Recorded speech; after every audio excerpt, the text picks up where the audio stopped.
Bien, hermanos, vamos a continuar con la predicación de la palabra de Dios en esta mañana. Así que les pido que me acompañen por favor a ella. La segunda carta del apóstol Pablo a Timoteo.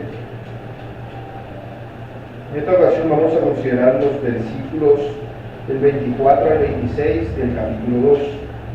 Pero para mantener la secuencia y entender el contexto, leamos del verso 19. Segunda de Timoteo, capítulo 2, versos desde el 19 hasta el 26. Dice así la palabra de Dios. Pero el fundamento de Dios está firme, teniendo este sello. Conoce el Señor a los que son suyos, y apártese de iniquidad todo aquel que invoca el nombre de Cristo. Pero en una casa grande no solamente hay utensilios de oro y de plata, sino también de madera y de barro, y unos son para usos honrosos, y otros para usos viles. Así que si alguno se limpia de estas cosas, será instrumento para honra, santificado, útil al Señor y dispuesto para toda buena obra. Huye también de las pasiones juveniles, sigue la justicia, la fe, el amor y la paz, con los que de corazón limpio invocan al Señor. Pero desella las cuestiones necias e insensatas, sabiendo que engendran contiendas, porque el siervo del Señor no debe ser contencioso, sino amable para con todos, apto para enseñar, sufrido, que con mansedumbre corrija a los que se oponen, por si quizá Dios le conceda que se arrepientan para conocer la verdad y escapen del lazo del diablo en que están cautivos a voluntad de Él. Amén. Una vez más vamos a encomendarnos al Señor en oración para que sea Él hablándonos en esta mañana. Señor, te pedimos que seas tú, por favor, hablando a tu iglesia en esta mañana. Señor, que seas tú dirigiendo tus palabras a tu pueblo. Tomes en cuenta mis debilidades, Señor. Que éstas no sean manifiestas, sino que seas tú convenciendo de pecado, Señor, a tu iglesia, redarguyéndonos, Señor, y haciéndonos ver aquello que estamos haciendo mal, para que podamos dejar de hacerlo y acercarnos a ti con ese corazón humilde, manso, agradecido, para seguirte y para servirte, Padre, para darte a ti toda la gloria, Padre amado. Te pedimos, Dios, que seas tú hablando a tu iglesia en esta mañana, a pesar de mí y a través de mí, a tu iglesia. Señor, que no sea por mi culpa, Dios, que tu palabra sea, Señor, de poco valor para tu iglesia, porque es tu palabra, que yo no sea tropiezo para ella. Yo, Señor, no la exponga de una manera errada, redundante, aburrida, Señor, de tal manera que sea solamente yo hablando mi parecer, sino que seas tú, Señor, hablando a través de mí aquello que tu palabra dice. Señor, convenza a mis hermanos de pecado, hazles ver, Señor, sus errores a través de tu palabra, y que tu Espíritu Santo obre en el corazón de cada uno, para que tu palabra sea cimentada en ellos, para tu gloria y para tu honra, Padre amado. Gracias, Señor, por todas tus bondades y todas tus misericordias que nos concedes. Gracias, Señor, porque tú eres bueno, justo y fiel. A ti nos encomendamos, pues en tus manos estamos. En el nombre de Cristo Jesús, tu Hijo. Amén y amén.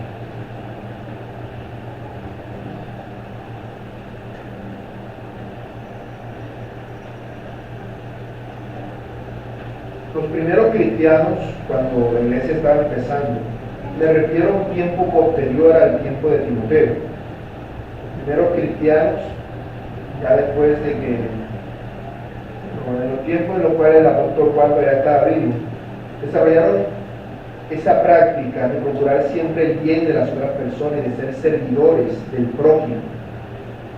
En esos tiempos los cristianos eran perseguidos y masacrados grandemente, y todo el mundo procuraba matarlos, pero los cristianos siempre procuraban hacer el bien de sus semejantes, siempre procuraban el bien para sus hermanos, por eso eran conocidos, por ser personas siempre dispuestas a ayudar a todo aquel que lo necesitaba.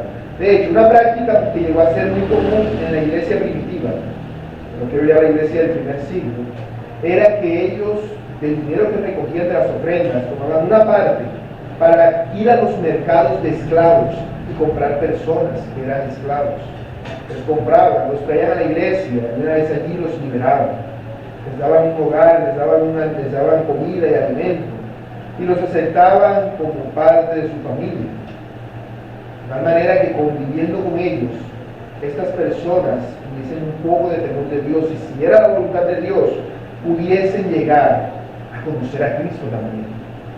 Aceptaban a desconocidos dentro de sus propias casas y los moldeaban a la imagen de Cristo, mostrándoles que así como ellos eran liberados de ser esclavos, Cristo también los había liberado de la esclavitud del pecado y del diablo de la cual estaban cautivos. Así pasaba con esos primeros cristianos y así pasa con nosotros hoy. Cada uno de nosotros, en otro tiempo, si es que alguno de nosotros, si es que no hay alguno entre nosotros que todavía se halle en la esclavitud del pecado, éramos esclavos del pecado, pero Cristo nos libertó a través de la obra de su Espíritu Santo. Pero Cristo no nos liberó de la esclavitud del pecado simplemente para que hagamos lo que a nosotros nos parezca, sino para que seamos verdaderamente libres. ¿Qué es la libertad? La libertad, según la Biblia, ser verdaderamente libre no es hacer lo que tú quieras, es saber lo que debes hacer, desear hacerlo y hacerlo. Es conocer, desear y actuar conforme a la voluntad de Dios. Eso no es algo sencillo, porque el pecado todavía está en nosotros. Hemos sido liberados del yugo de ese amo, pero ahora todavía conservamos esa mentalidad de esclavos del pecado. Por eso el apóstol Pablo nos manda, al igual que a Timoteo, a que nos esforcemos en la gracia de Dios. Recordemos, esforzarnos en la gracia de Dios no tiene que ver con tratar de aparentar vivir una vida piadosa. No, porque eso sería solamente una apariencia, un engaño, sino que tiene que ver con esforzarnos en obedecer a Dios, en morir a nosotros mismos y en hacer la voluntad de Él por encima de la tuya. Eso es esforzarse en la gracia. Dios no demanda que te esfuerces ni siquiera en predicar, ni siquiera en hacer buenas obras.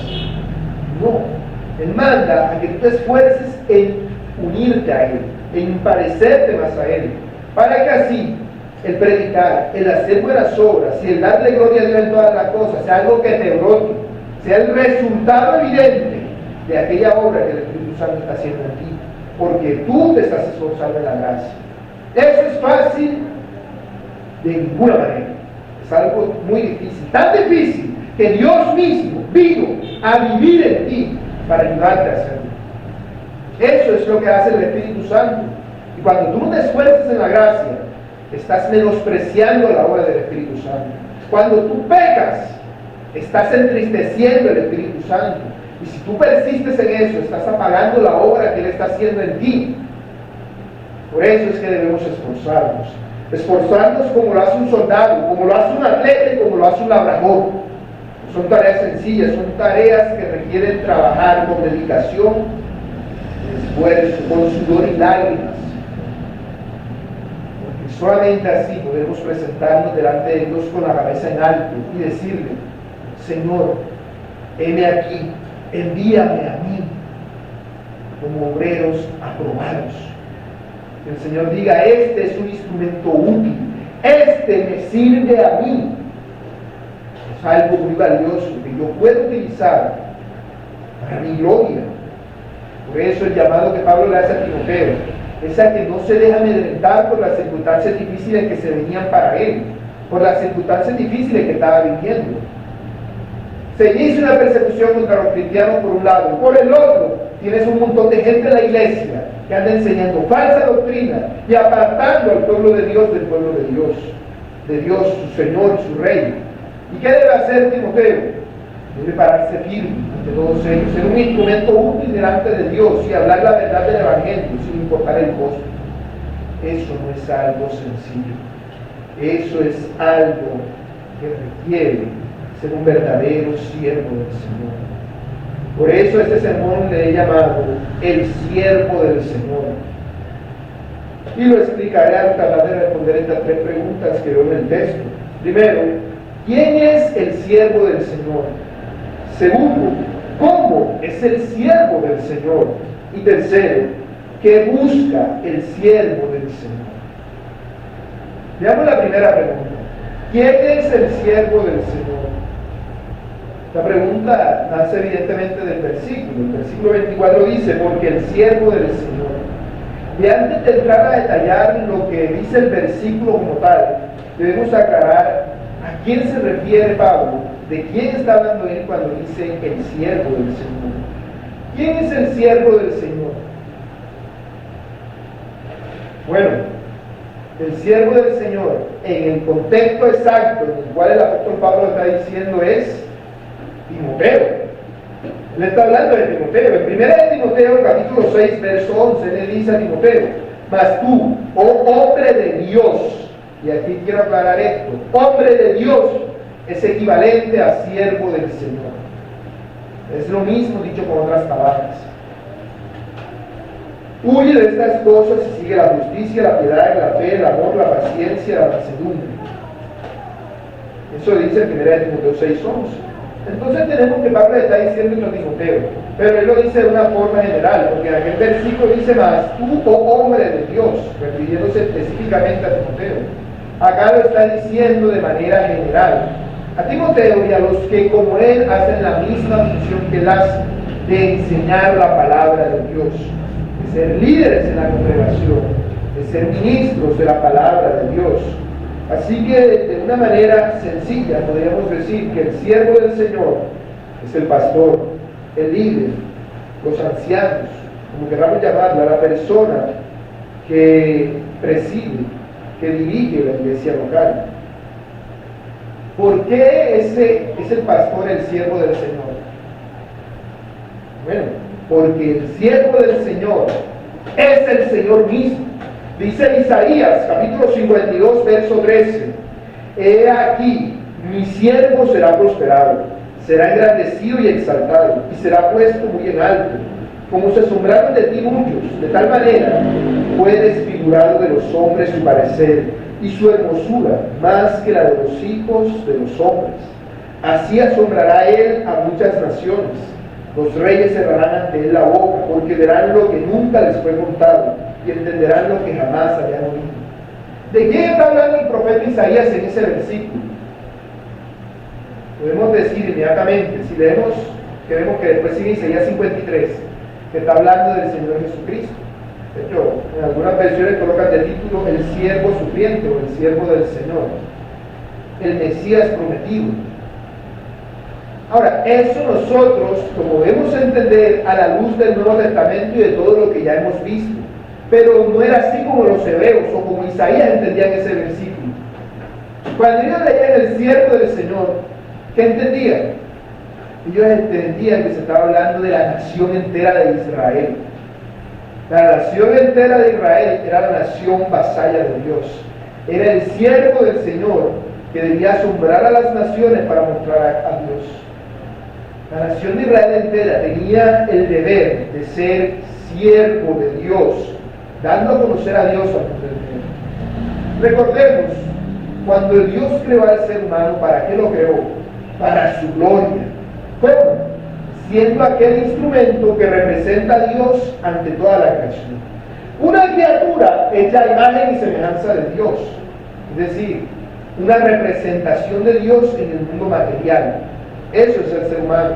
Pero por causa del pecado, el ser humano no hace eso. Por eso Dios instituyó un pueblo.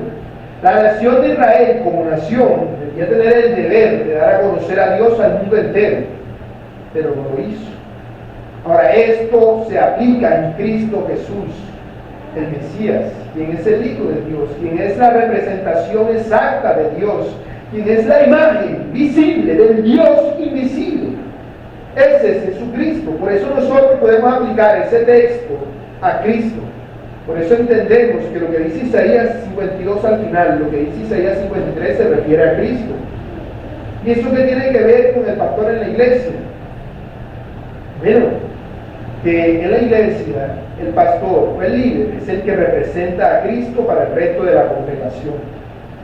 Por eso, en el texto que leía al presidir, de 1 Timoteo 3, 1, se dice que el que anhela ser obispo, debe ser irreprensible.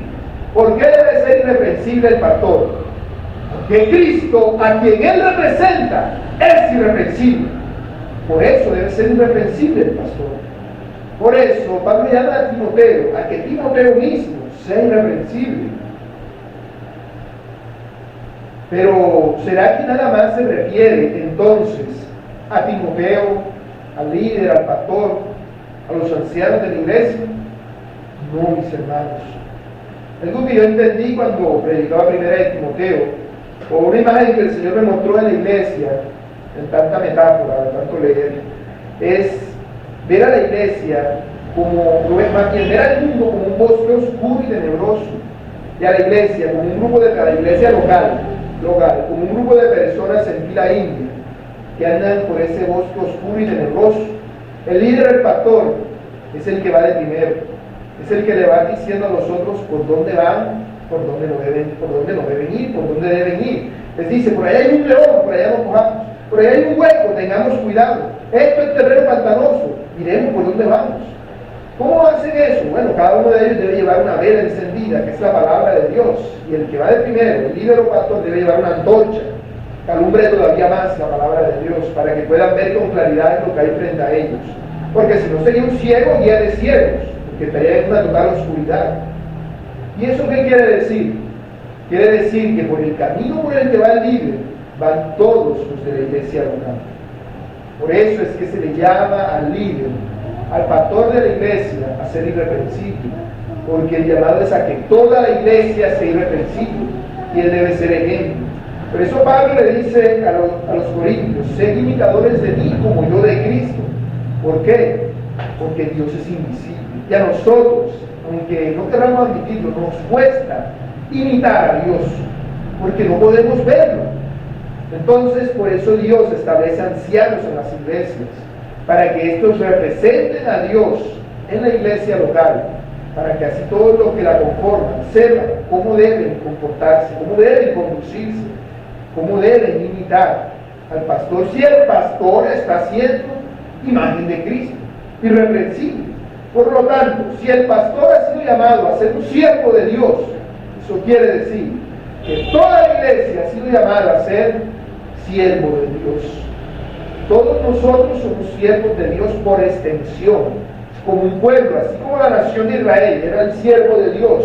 La iglesia entera es el siervo de Dios, porque la iglesia representa a Dios ante el mundo impío y pecador. Cuando tú vas por la calle y tú pecas, no vas a decir, mira, fulanito está pecando. No, dicen, mira, ¿y eso que es cristiano? Es decir, no se meten contigo, se meten con aquel a quien tú estás representando. ¿Por qué? Porque tú eres el siervo de Dios en ese momento para esas personas. Tú eres el siervo de Dios. ¿Qué es un siervo? Y aquí cabe hacer la aclaración. Ya lo hemos dicho varias veces, pero profundicemos un poco en esto. La palabra siervo viene de la palabra griega doulos. No me gusta ya mucho decir tantas palabras griegas, pero en este caso me parece importante. Doulos es una palabra griega que puede ser utilizada como siervo, pero hay algo que debemos tener presente, y es que en la cultura griega había más de 6 palabras para decir siervo, y ninguna de esas era doulos.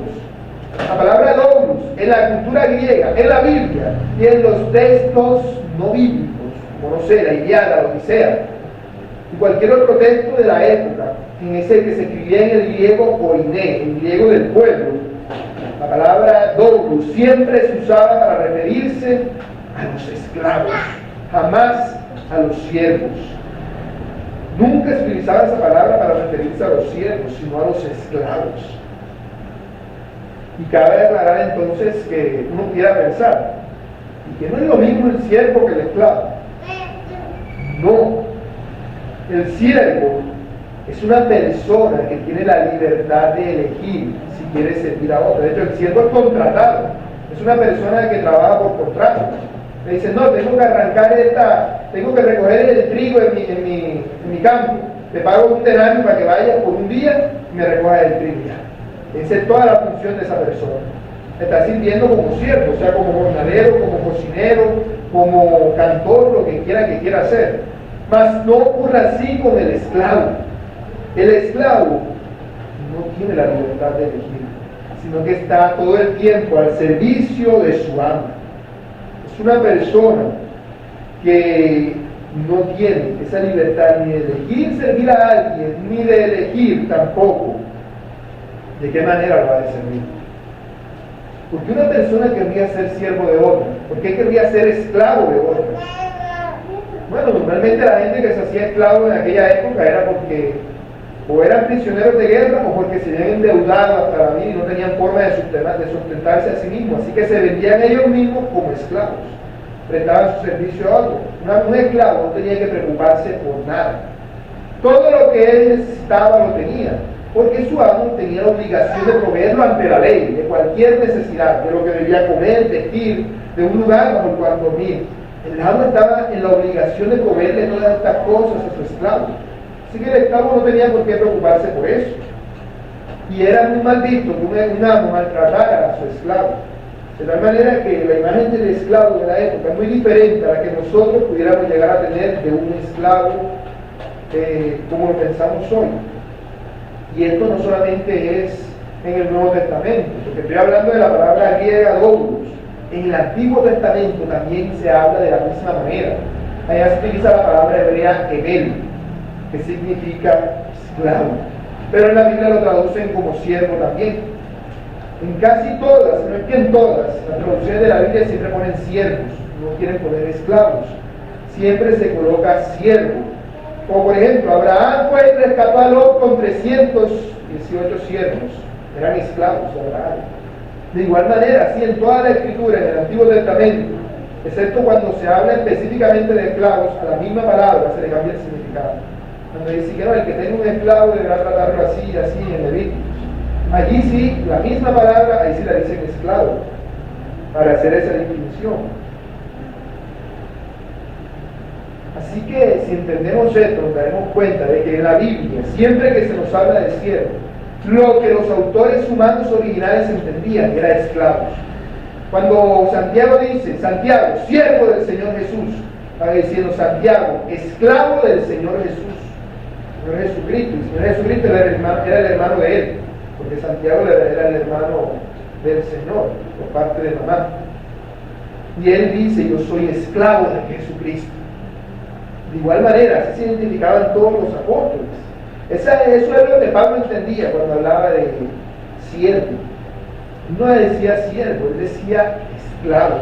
Por eso aquí no dicen porque el siervo del Señor, sino porque el esclavo del Señor. Él está hablando de esclavos, sí. Por eso en 1 Corintios 6:20 dice Pablo, porque habéis sido comprados por precio. Los siervos no se compraban, los siervos se contrataban. Uno compraba, era esclavos. Y Pablo está diciendo, habéis sido comprados por precio. Glorificad pues a Dios en vuestro cuerpo y en vuestro espíritu, los cuales son de Dios. Es decir, son propiedad de Dios. Eso es lo que Pablo está diciendo ahí. Dice que por cuanto Cristo te compró como esclavo, ya tú no eres dueño ni de tu cuerpo ni de tu espíritu, sino que ambos le pertenecen a Dios.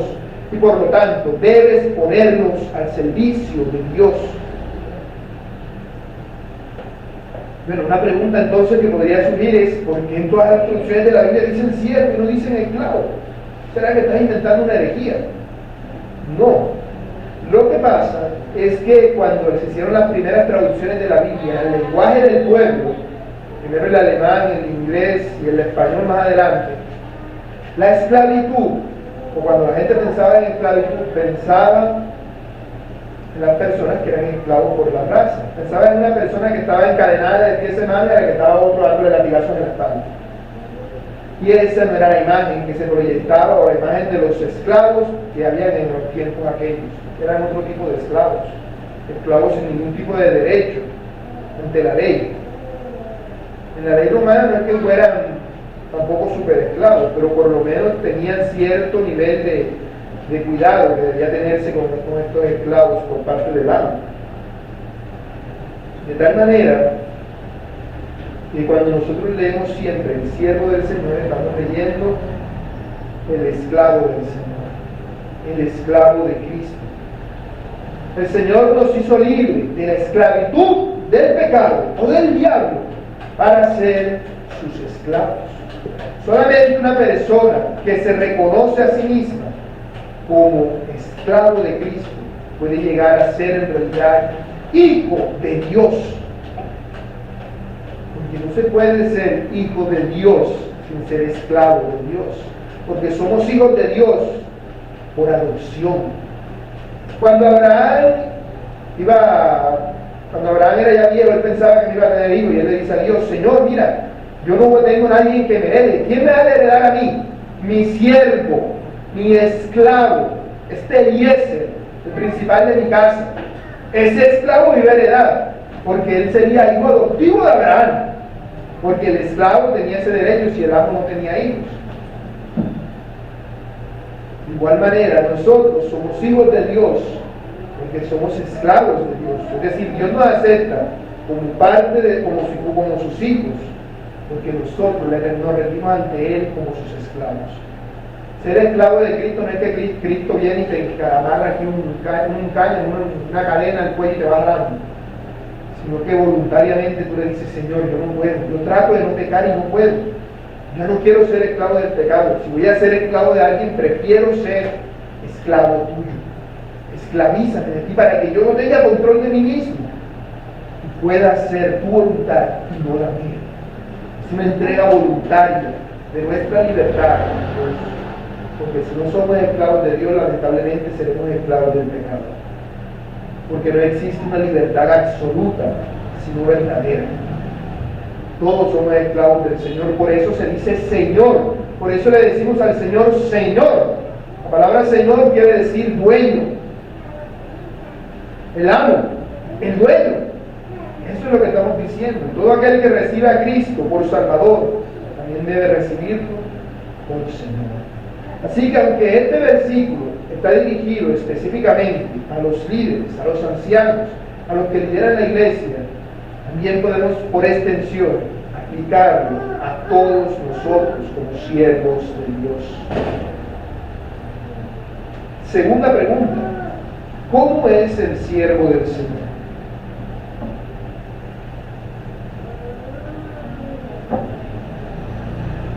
Muy bien, vayamos ahora hacia el versículo. Dice: porque el siervo del Señor no debe ser contencioso, sino amable para con todos, apto para enseñar, sufrido, que con mansedumbre corrija a los que se oponen.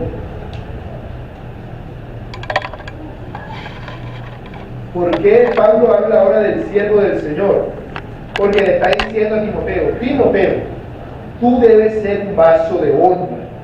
Hay una casa grande que es la iglesia. En la iglesia hay instrumentos viles e instrumentos de honra. Tú que presides la iglesia debes ser un instrumento de honra. Porque si el líder es un instrumento vil, ¿qué se puede esperar de la iglesia? Es una iglesia mundana. Es una iglesia como la iglesia de Esmirna que aparece en Apocalipsis. Una iglesia infiel. No, hemos sido llamados a ser un instrumento de honra. Por eso Timoteo debía hacerlo, para que toda la iglesia lo fuera. Y nos dice que el esclavo del Señor, el siervo del Señor, no debe ser contencioso. ¿Qué quiere decir eso? El que lidera la iglesia no debe ser un buscapeleas, no debe ser una persona altanera, una persona que siempre quiera demostrar que tiene la razón y que quiere enseñorearse sobre los demás. No debe ser alguien grosero. No debe ser alguien que le diga al otro: ¿cómo te metes conmigo? Que soy un Hitler. No debe ser alguien así, en ninguna manera. Una persona que tiene un alto concepto de sí misma, a ese punto, de la manera que nadie se puede meter con él, nadie puede decirle la contraria, claramente no se considera esclavo de Cristo, se considera más bien igual a Cristo. El siervo del Señor es el que está para servir a todos los demás en la iglesia. Es el esclavo de los demás. Es el esclavo de los demás. Por eso no debe ser contencioso. De hecho, si en la cultura griega un esclavo era contencioso y dado al pleito y a la pelea, ¿qué le pasaba? Recibía latigazos. Ahí sí. Porque estaba rebelándose en contra de la autoridad de su señor y era severamente castigado. En esas ocasiones, cuando había evidencia, el amo o el señor podía demostrar que el siervo estaba siendo contencioso, no solamente podía disciplinar al siervo, sino que además estaba en la obligación de hacerlo, porque él era su amo, era responsabilidad de él.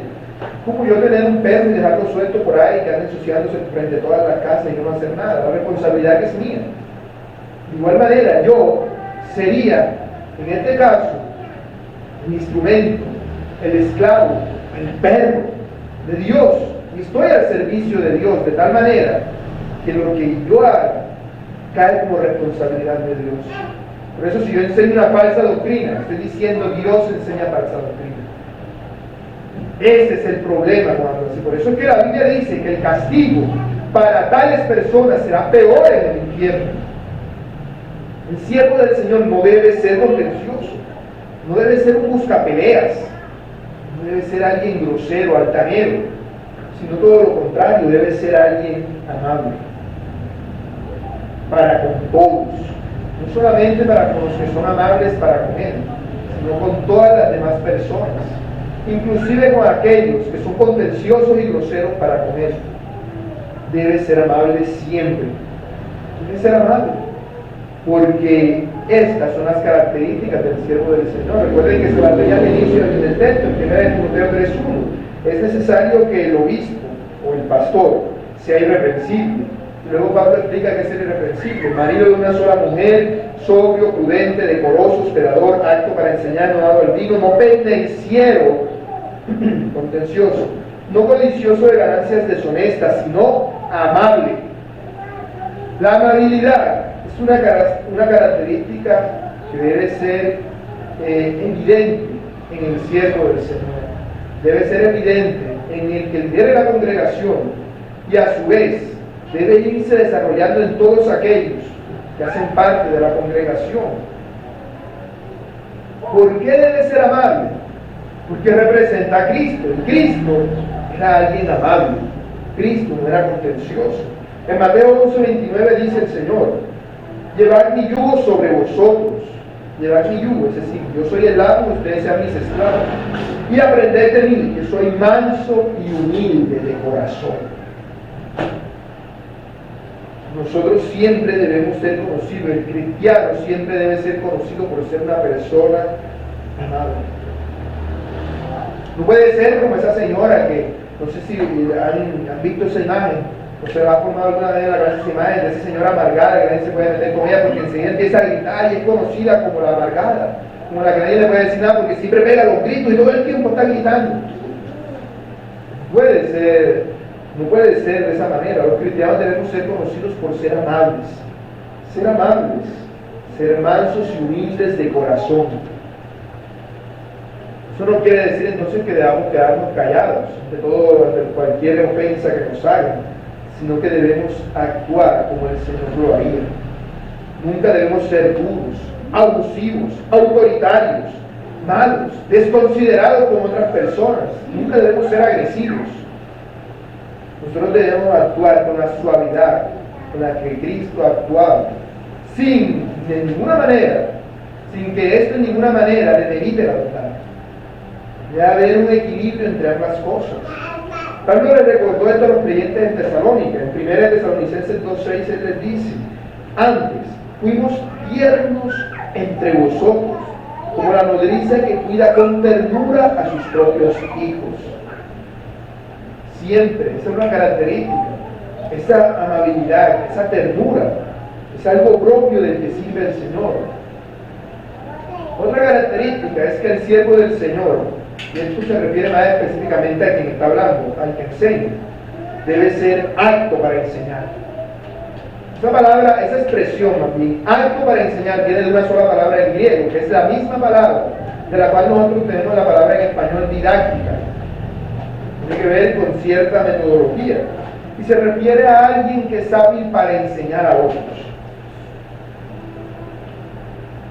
Esta palabra que se traduce acto para enseñar, solamente aparece 2 veces en todo el Nuevo Testamento. Aquí y en 1 de Timoteo 3:2. Son características innatas del que enseña. Siempre. De hecho, para ser pastor dice que debe ser apto para enseñar, pero para ser diácono no. Aunque se sobreentiende que debe tener cierta actitud, debe irla desarrollando, pero por parte de él. Mientras que acá se requiere un don dado por Dios. Un don para el líder. ¿Qué significa ser apto para enseñar? Ser apto para enseñar no significa ser el que más sabe. Tampoco significa ser el que mejor entiende todas las cosas, sino aquel que tiene la capacidad de comunicar eficazmente todo eso que sabe y que comprende, de tal manera que nosotros lo capten, de tal manera que algo se les quede. Porque si yo enseño mucho, y yo sé mucho, pero a la hora de explicarles, ninguno entiende ni una palabra de lo que estoy diciendo, no soy apto para enseñar. Así sea la persona más inteligente del mundo. La persona apta para enseñar es capaz de coger lo más complejo y tratar de ponerlo en una forma más simple, para que las personas que tienen menos conocimiento puedan entenderlo de la misma manera como lo entiende el que sabe más. Eso era lo que hacía el Señor Jesús, por eso él utilizaba parábolas. Él decía verdades tan complejas de la realidad del universo, de cómo Dios creó el mundo, con simples relatos de la vida cotidiana de Dios. Parábolas. Y el sembrador salió a sembrar y una semilla. Parábolas, cosas que todas las personas del pueblo entendían fácilmente. Algo que era común para la gente. Él no les hablaba y les decía en términos teológicos, y entonces hay que ser no, de ninguna manera. Él siempre hablaba de esa forma, un lenguaje sencillo, comprensible para todos. Y no es algo que la persona que tiene el don lo tiene al 100%, más bien como que tiene, como dice uno, una pizca que debe ejercitar. O sea, cuando la persona es apta para enseñar, no es que todo lo que diga se le capta al 100%, pero al menos se entiende algo de lo que está diciendo. Luego, si se ejercita en el estudio y la meditación de la palabra, eso debe ir aumentando poco a poco. También es que el siervo del Señor debe ser sufrido. Debe ser sufrido. Si nosotros no resistimos firmemente al viejo yo, no vamos a ser sufridos. Ser sufrido se refiere a saber llevar el sufrimiento, a saber reaccionar de una manera apropiada cuando el sufrimiento viene sobre nosotros. Por ejemplo, cuando nosotros somos testigos de Dios y la gente nos critica, nos ataca, hasta te maldicen y se enojan contigo por causa del Evangelio, ¿cómo reaccionas? También con altanerías y con groserías y te dicen un poco palabras. ¡Ay, que tú vienes acá a tentarme todo esto de Dios y a decirme que soy un pecador! Y entonces, ¿cómo le reaccionas? ¡Ay, que te vas a ir para el infierno! No es así. Hemos sido llamados a ser sufridos, a saber aceptar ese tipo de cosas. Ese es el ejemplo que tenemos del Señor Jesús. No dejarnos llevar por las ofensas de los otros, sino a contrarrestarlas con amabilidad, siempre, soportando la piedra que nos están lanzando con sus palabras. Ese es el ejemplo del Señor Jesús. Dice en 1 de Pedro 2, del 21 al 23, dice Pedro: también Cristo padeció por nosotros dejándonos ejemplo, para que sigáis sus pisadas, el cual no hizo pecado, ni se halló engaño en su boca, quien cuando le maldecía no respondía con maldición, cuando padecía no amenazaba, sino que encomendaba la causa al que juzga justamente. Y ahí no se está refiriendo solamente a los ancianos, se está refiriendo a todos los creyentes en general. Todos hemos sido llamados a actuar así, de una manera sufrida, de una manera que actuemos reconociendo que no es con nosotros que se meten, sino con Dios, y que es Dios el que ha de vengarse. No somos nosotros los que hemos de vengarnos ni siquiera con una palabra, sino que ese enojo y esa rabia que tengo debo llevarlo en oración delante de Dios y decirle: Señor, contigo que se están metiendo, mira lo que dijo esta persona, y produce en ella arrepentimiento, porque el pobre desdichado va rumbo al infierno, procurando el bien. O sea, ni siquiera es para que se mueran, no, procurando el bien de las personas que se han puesto en contra nuestra. ¿Y cómo hacemos eso? Humanamente eso no se puede hacer, hermano. Con nuestras fuerzas vamos a fallar. Por eso Dios mismo, la tercera persona de la Trinidad, vino a vivir en nosotros para transformarnos a la imagen de Cristo, para desarrollar en nosotros ese carácter. Eso es un fruto del Espíritu Santo. Es un fruto del Espíritu Santo el que nosotros podamos ser sufridos, porque ser sufrido implica actuar con mansedumbre. La palabra mansedumbre que ya aparece, para no decir palabras en griego, podríamos llamarla también docilidad. Esta palabra en el contexto original era la palabra que se utilizaba para referirse a un caballo salvaje, un caballo indomable, que era domado por un jinete. Entonces ya dejó de ser salvaje y ahora es dócil, ha sido, por así decirlo, amansado, ya es manso. Sin embargo, el hecho de que sea manso no implica que pierda su voluntad ni su espíritu enérgico. Sigue siendo ese caballo enérgico que era, pero ahora toda esa energía que tiene la utiliza para servir al jinete, que lo cabalga. Eso es diferente a la connotación que se tiene hoy en día de docilidad. Cuando pensamos en alguien dócil, pensamos en alguien bobo, en alguien que se deja amedrentar, en un bobo, en un mago. Pero eso no es ser dócil, no es ser manso, según la Biblia. El ejemplo supremo lo tenemos en Cristo. En los pasajes que ya he citado, vemos cómo el Señor mismo dice que seamos mansos como Él. Y Él era Dios encarnado. Él tenía la autoridad suficiente para decirle a cualquiera: muere, que se muriera. Él podía decirle a los fariseos que se los trague la tierra, y la tierra se iba a tragar y se lo iba a comer. Él podía decirle a los romanos que venga un ejército de ángeles y los maten. Y podían venir y matarlos, porque era Dios. Él tenía la autoridad y el poder para hacer tal cosa. Pero nunca hizo nada semejante. ¿Por qué? Porque era un bobo. Porque era un bobo que se dejaba pegar y escupir y azotar y dejar colocar coronas de espinas en la cabeza. No. ¿Por qué él actuaba así? Porque él sabía que esa era la voluntad de su Padre. Él sabía que esa era la voluntad de su Padre. De la misma manera, con un grado mucho más limitado, el siervo fiel de Jesucristo, ¿qué debe hacer? Debe voluntariamente someterse a la voluntad de Dios. A la voluntad de Dios por encima de la suya.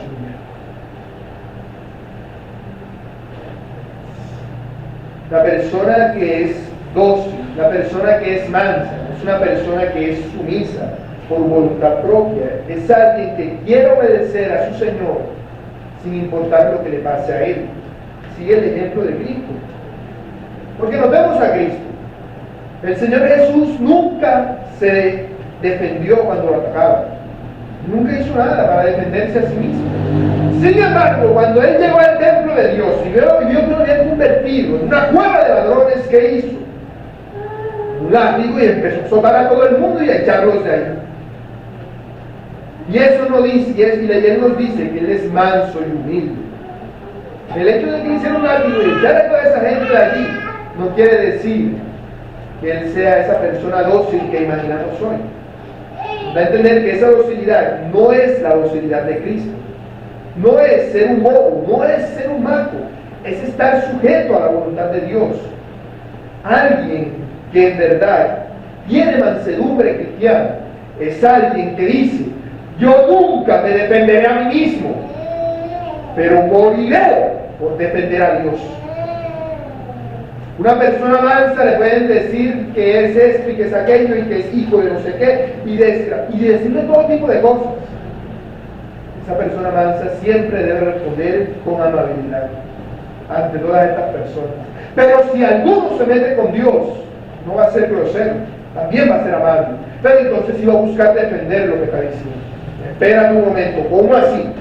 No. Una cosa es que te metas conmigo, pero otra cosa es que te metas con mi dueño, con mi Señor, con mi amo. Porque al meterte con Él, te metes con aquello que es más sagrado para mí. Sin ofender, sin gritar, sin explotar, sin actuar de manera irreverente, sino siendo amable, pero defendiendo la causa de la verdad. Así es como debe ser el siervo de Dios. Así es como debe ser el que lidera la iglesia, y así es como estamos llamados a ser todos nosotros, los siervos de Dios que somos. Tercera pregunta: ¿qué busca el siervo del Señor? Continúa diciendo el versículo, el pasaje: que con mansedumbre corrija a los que se oponen, por si quizá Dios le conceda que se arrepientan para conocer la verdad y escapen del lazo del diablo en que están cautivos a voluntad de él.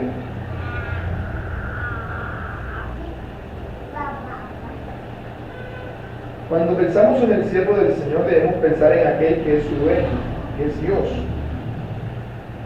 Dios busca a alguien.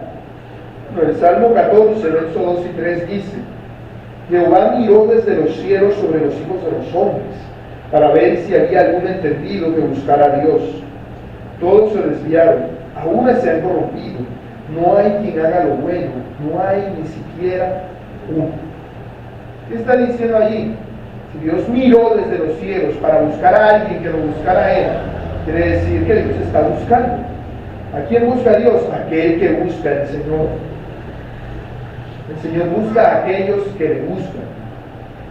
Eso es lo que dice el Señor Jesús en Juan 4:23.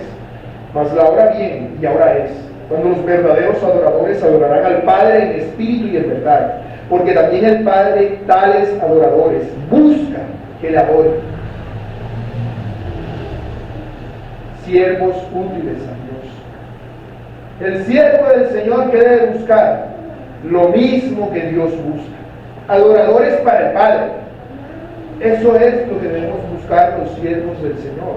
El siervo del Señor no debe buscar ser rico, no debe buscar ser próspero, no debe buscar ni siquiera tener salud, no debe buscar ni siquiera ser feliz. Debe buscar hacer la voluntad de Dios. Debe buscar el reino de Dios y su justicia. Y todas esas cosas son añadiduras que Dios da. Las riquezas, la salud, la felicidad, todo eso es el resultado de hacer la voluntad de Dios. Siempre, de buscar lo que Dios busca. Busquemos entonces lo que Dios busca. ¿Qué busca Dios? Dice 1 Timoteo capítulo 2 versos 3 y 4: porque esto es bueno y agradable delante de Dios nuestro Salvador, el cual quiere que todos los hombres sean salvos y vengan al conocimiento de la verdad. Dios desea que todos los hombres se salven. Dios lo desea. En realidad lo desea. Y ese debe ser el deseo que cada uno de nosotros debe tener. Ese también es el deseo de Cristo. Por eso en Juan 3:17 dice: porque envió Dios a su Hijo al mundo, porque no envió Dios a su Hijo al mundo para condenar al mundo, sino para que el mundo sea salvo por él. Dios desea la salvación de los hombres. Nosotros como siervos, como esclavos de Cristo, debemos buscar también lo mismo. El problema es que hemos estado buscando las cosas de este mundo y preocupados por esto, por el perro, por el gato, por la casa, por el auto, por el colegio, por el trabajo, y no buscamos hacer la voluntad de Dios. Gálatas 1:10 dice Pablo: pues busco ahora el favor de los hombres o el de Cristo, o trato de agradar a los hombres. Pues si todavía agradara a los hombres, no sería siervo, esclavo de Cristo. Debemos procurar agradar a Dios, y a Dios se le agrada queriendo lo que Él quiere, así, queriendo hacer lo que Él quiere hacer, queriendo lograr lo que Él quiere lograr. Por eso Pablo le dice que el siervo de Dios con mansedumbre debe corregir a los que se oponen. La palabra corregir quiere decir instruir, educar, guiar, dirigir. ¿A quién? A aquellos que son o de la falsa doctrina o han sido influenciados por la falsa doctrina. Eso es lo que busca el siervo de Dios siempre. Nosotros como creyentes siempre debemos buscar la salvación de las demás personas. Y es algo triste cuando nosotros decimos: no, que yo soy amigo del fulanito, del peluquero, del mototaxi, desde la tienda, desde tal lugar, soy amigo de ellos, pero nunca les hablo de Cristo. O les hablé una vez, vieron radio, más nunca hemos tocado el tema para seguir siendo amigos de ellos. Estamos sacrificando a Cristo en pos de la mentira. Y nosotros estaríamos tratando de agradar a los hombres y no a Cristo. Aunque el contexto claramente se refiere a la iglesia local, a la falsa doctrina, a los falsos creyentes y a los instrumentos viles. También se extiende a cualquier persona que no conoce a Dios. Debemos procurar la salvación de todos.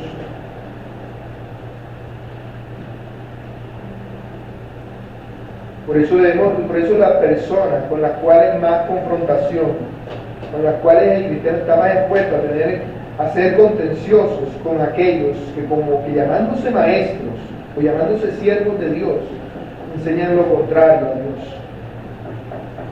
Como los fariseos, que se vestían de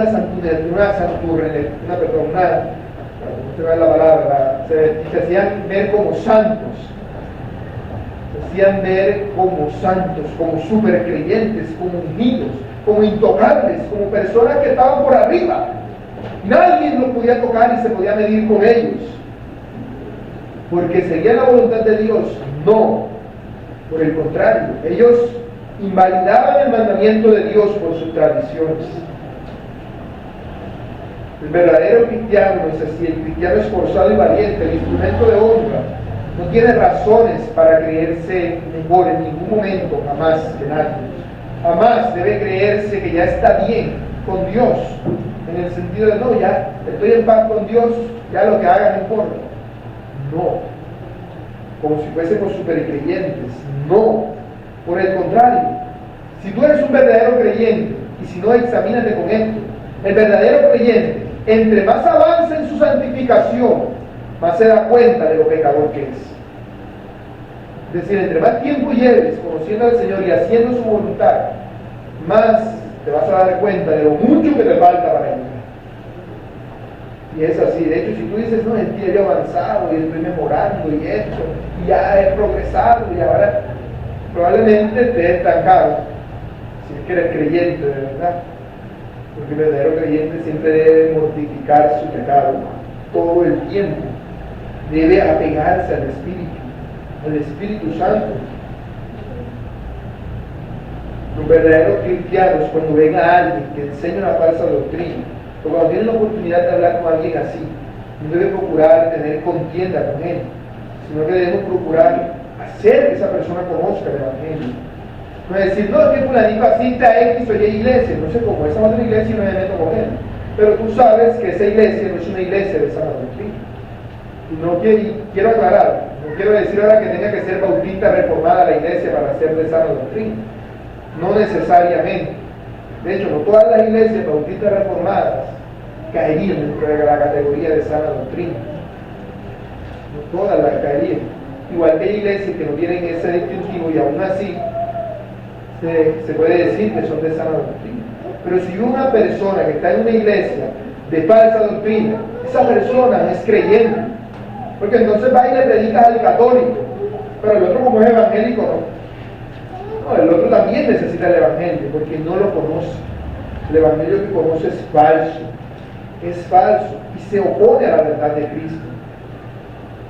La oposición a la cual Pablo se refiere puede ser cuestiones necias e insensatas, como las que se menciona en el verso 23, o ya asuntos mucho más graves, como la falsa doctrina.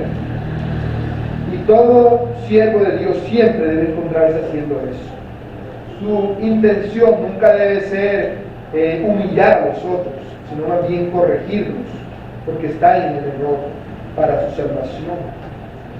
Pablo recordó esto a Tito en Tito 2:11. Le dijo, porque la gracia de Dios se ha manifestado para salvación a todos los hombres, enseñándonos que renunciando a la impiedad y a los deseos mundanos, vivamos en este siglo sobria, justa y piadosamente, aguardando la esperanza bienaventurada de la manifestación gloriosa de nuestro gran Dios y Salvador Jesucristo. Enseñando a todos los hombres en este siglo. Recuerden, este siglo se refiere a todo el tiempo en el cual ha existido el pecado y hasta cuando existirá. Desde que el pecado entró hasta que Cristo venga. Por eso esperamos la venida de nuestro glorioso Señor y Salvador Jesucristo. Por eso nosotros tenemos el deber, como instrumentos útiles de Dios, de corregir a todos aquellos que persisten en la impiedad y en los deseos mundanos. Mi hermano, si tú ves que tu hermano que se sienta a tu lado viene vestido de una forma indecorosa y tú no le dices nada para que no se ofenda, estás pecando, porque no estás actuando conforme a la voluntad de Dios. No, entonces el líder le dice, sí, el líder le dice si puede y tiene la ocasión, pero si tú estás allí en ese momento, tú estás obligado a decirle, hermano, mire, eso que usted tiene puesto a mí me parece que no agrada a Dios. ¿Se va a ofender? Se ofende. Si es de Dios, él buscará corregir. No es que no se lo va a decir ni con groserías ni de una forma altanera, pero debe decirse. No puedes quedarte callado. Cada vez que tú te quedas callado, si tienes la oportunidad de corregir a otro, sea un mundano, un falso cristiano, un cristiano débil, o quien sea, y no lo haces, estás pecando, porque no existen las casualidades. No, que un día vino no sé quiéncito de visita a mi casa y aproveché para hablar con él y echar cuenta, decirle todo tipo de cosas. Y hablas con él de todo y te ponen al día de todo lo que han hecho en la vida y no le mencionas a Cristo ni le dices que está en su pecado, pues esa persona no la quiere en lo más mínimo. Quiere que se muera y se vaya al infierno. Si lo quisieran, le hablaría la verdad, así son. Y así también con los hermanos de la iglesia. Hermano, que el otro día lo vi allá en una discoteca metido. ¿Qué pasó? Averiguar, ¿qué pasó? ¿Qué caso tocó entrar a hacer alguna diligencia y salir enseguida? O de verdad que estaba allí, porque algo está pasando.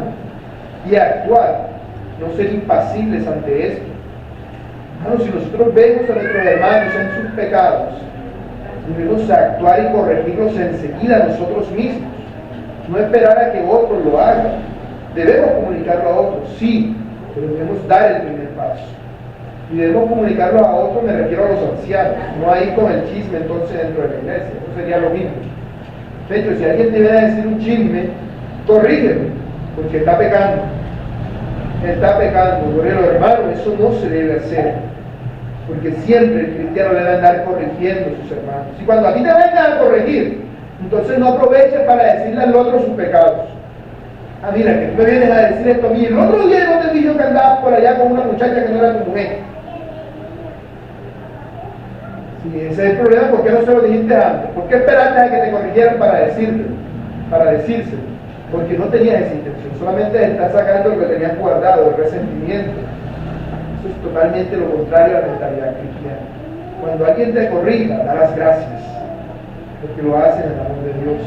Y si no tienes razón, pide la oración al Señor, quién sabe, de pronto te has equivocado, pero de pronto tú estás haciendo algo mal para que Él piense eso de ti. Debemos estar siempre dispuestos a que nos corrijan y ser agradecidos con eso. Debemos ser agradecidos y hacerlo nosotros también, todo el tiempo. Por eso Pablo dice en 2 Corintios 7:9, ahora me gozo, no porque hayáis sido contristados, sino porque fuiste contristados para arrepentimiento. Para ti debe ser un gozo eso, que te corrija. Eso que te va a llevar a sentirte triste, pero ¿para qué? Para que te des cuenta de tu pecado. Porque hay pecado en ti que tú no ves, pero que el otro sí. Porque habéis sido contristados según Dios, para que ninguna pérdida padecieseis por nuestra parte. Para que todo lo que está enseñado no sea inútil. No te entre por un oído y te salga por el otro. No, sino para tu santificación. Y la esperanza que Dios les da a los creyentes para que se arrepientan no es el último recurso,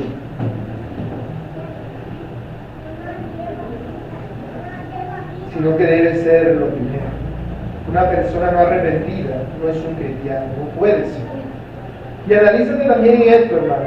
¿Ha existido alguna vez arrepentimiento en tu vida? ¿Ves un cambio significativo? Porque el problema que tenemos mucho por venir de un contexto de iglesias de falsa doctrina es que en esa iglesia llegamos a la iglesia sin arrepentimiento, sino por un grupo social, por pertenecer, por ser parte de la iglesia. Entonces pensamos que somos cristianos y venimos a la iglesia reformada siguiendo pensando que somos cristianos. Y resulta que nunca hemos nacido de nuevo. Por eso es que hay cristianos débiles y sobre todo falsos cristianos en las iglesias. Porque nunca se han arrepentido de corazón. Si hay un falso cristiano en la iglesia, es una persona a la cual debemos estar corrigiendo constantemente, instruyéndola, ayudando, procurando su santificación, porque así nosotros le mostramos a esa persona las bondades de Cristo para con él. Cuando tú corriges a tu hermano, tú estás siendo boca de Dios. Porque el Espíritu Santo no te va a venir como creen los carismáticos, te va a venir y te va a sufrir en el oído y va a decir, estás pecando, eso que hiciste. Entonces vas a escuchar la voz así audible. Escuché la voz audible de Dios, que debo dar esta ofrenda en la iglesia. Pero ¿cómo escuchas tú la voz de Dios cuando tu hermano se acerca a ti y te dice que estás pecando? Esa es la voz de Dios hablando. Ese es Dios, ese es Cristo hablándote, porque somos parte del mismo cuerpo. Y solamente Dios puede producir arrepentimiento verdadero, porque es Dios el que hace la obra, porque Él fue el que nos amó primero, porque el amor de Dios ha sido derramado en nuestros corazones. ¿Cómo? Por medio de su Espíritu Santo. El arrepentimiento nos aleja del pecado, pero no solamente eso, nos libra de la esclavitud del diablo, en la cual estamos sujetos a su voluntad. Un creyente puede tener luchas con el pecado, pero una vez empieza a mortificarlo, ese pecado cede. Quizás no desaparece por completo, pero debe ser. Pero si el creyente examina su vida y lucha con el pecado supuestamente, y el pecado no se va, sino que parece que cada vez peca más, y es peor el mismo pecado, algo está pasando. La relación con Dios no está como debiera estar, o quizás ni siquiera es creyente, ni siquiera ha habido un verdadero arrepentimiento todavía. Quiere decir entonces que se está en proceso hacia la verdad, pero todavía no se está en la verdad. ¿Por qué una persona quiere dejar el pecado y no podría? Porque está sujeto a la esclavitud del diablo. El diablo lo tiene amarrado por aquí y dice, ¿para dónde vas, mijito? Tú no eres de allá, puede que vayas a la iglesia todos los domingos, pero tú eres mío. Aquí te tengo y aquí te quedas. Está sujeto a la voluntad del diablo, como su esclavo. El verdadero creyente se humilla y se acerca a Dios y le dice verdaderamente eso: yo no quiero ser esclavo del diablo, quiero ser esclavo de Cristo. Y no es que va a dejar de pecar inmediatamente, pero poco a poco tiene que haber un cambio significativo en la vida de la persona. Un cambio tiene que notarse. Ese cambio tiene que ser evidente a todas las demás personas, porque así es como se libra a las personas del lazo del diablo en el cual se han sujeto. Y esto es algo muy serio, porque de hecho en 1 Timoteo 3:7 Pablo advierte a Timoteo que aún el pastor puede caer en eso si en realidad no se ha arrepentido. Pero el pastor solamente es una persona que sabe mucho, por eso puede explicar y enseñar muchas cosas, pero no tiene un arrepentimiento verdadero, puede caer en condenación y lazo del diablo. Y a ese mismo peligro, en ese mismo peligro están aquellos que son instrumentos viles. Por ejemplo, un verdadero creyente en la iglesia que no se esfuerza en la gracia, ese verdadero creyente no está bajo la esclavitud del diablo, pero puede ser instrumento del diablo. Porque el diablo quizás no lo controla, pero él abre puertas para que el diablo entre en generar división en la iglesia. Los instrumentos viles todo el tiempo están hablando mal del pastor, de los demás hermanos, y hablan a las espaldas. Y dicen, él dijo eso, pero a mí no me parece. Eso de que dicen allá, y que de la mujer que no debe trabajar, del homeschooling, hay cosas ahí que no me cuadran. Mira, dice oculto en los secretos, sin llevarla a los demás miembros de la iglesia para tratar los temas bíblicamente, sino que todo se lo va guardando y lo va diciendo acá como una cizaña que va regando en la iglesia. Y puede ser un verdadero creyente, pero está siendo instrumento del diablo. Está siendo instrumento del diablo. Nosotros también podríamos caer en eso si no somos instrumentos de hombre. Ciertamente Dios nos guarda, el Señor guarda lo suyo. Él no nos deja ser tentados más allá de lo que podemos resistir, sino que nos da la salida. Pero solamente si nos esforzamos en la gracia. El Señor te dice, aquí está la salida, pero si tú no estás buscando salida, ¿qué salida te va a mostrar? No lo va a hacer, es necesario. Y si lo haces, ten por seguro que el Señor te ayudará a salir de tus luchas contra el pecado. Porque el Señor sabe librar de tentación a los piadosos, lo dice en 2 de Pedro 2:9. Él también le promete a los utensilios infieles y viles que si confiesan sus pecados, Él es fiel y justo para perdonarlos y limpiarlos de toda maldad. Esa es la promesa a la cual nosotros hemos sido llamados a proclamar. Para terminar, dar unas aplicaciones, mis hermanos. Dice en Juan 5:30, no puedo yo hacer nada por mí mismo, según oigo, así juzgo y mi juicio es justo, porque no busco mi voluntad, sino la voluntad del que me envió, la del Padre.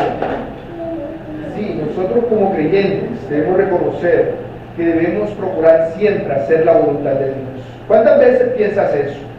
Como pregunta de reflexión. Cuando tú dices, voy a hacer este negocio, me voy a ir a estudiar a tal lugar, voy a comprar esta casa, ¿tú cuántas veces has preguntado a Dios si esa es su voluntad?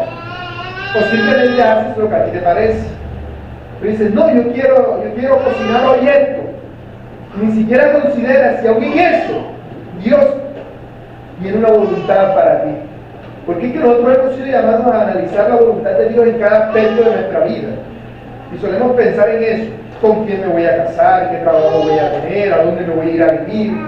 ¿Qué casa voy a comprar? ¿A dónde me voy a mudar? Pensando entonces en tu comodidad, en tus deseos y en tus anhelos. Pero no piensas en cuál es la voluntad de Dios.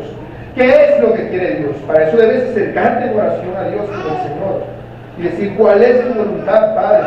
En cada cosita, en cada aspecto de tu vida. Hasta en lo que vas a cocinar. Debieras pensar, es la voluntad de Dios que yo haga hoy pollo, que haga carne. Sí, porque debemos analizar la voluntad de Dios. Y tú no piensas la voluntad de Dios en las cosas más pequeñas, en las cosas grandes no la vas a hacer. Debieras orar hasta para cocinar y para bañarte. Si no, Señor, me baño ahora, me baño después, hago esto ahora, lo hago después. Así es como uno pone activa su vida de oración.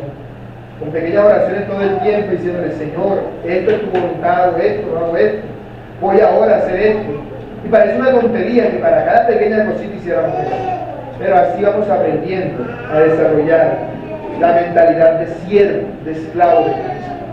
Porque el esclavo cocina lo que su amo le manda a cocinar, no lo que él quiere cocinar. De igual manera, así es con toda cosa, con todo aspecto en nuestra vida. Debemos cerciorarnos de hacer siempre la voluntad de Dios. No te justificas a ti mismo, sino confía en Dios. Nunca digas, Señor, pero es que yo no. Sino sométete y haz lo que Dios te manda. Cuando seas corregido por Dios, acepta la corrección. Y nunca te olvides de corregir a aquellos a quienes tú dices que amas. Porque así les muestras ese amor que dices que les tienes. Cuando tú ves a tu hermano en la carne, hijo de tu padre en la carne, haciendo algo indebido, tú le dices, no, allá él.